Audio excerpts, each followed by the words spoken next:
I'm coming down to blend to the leg.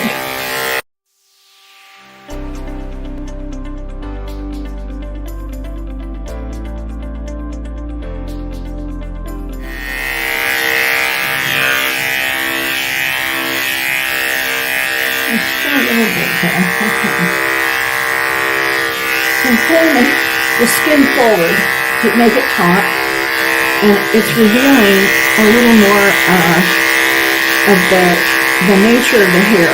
His coat is quite curly, as you can see.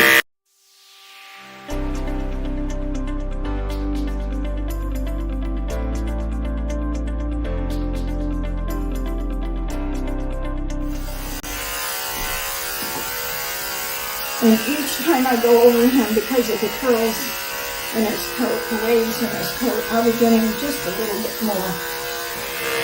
I want to get the tail fairly clean, because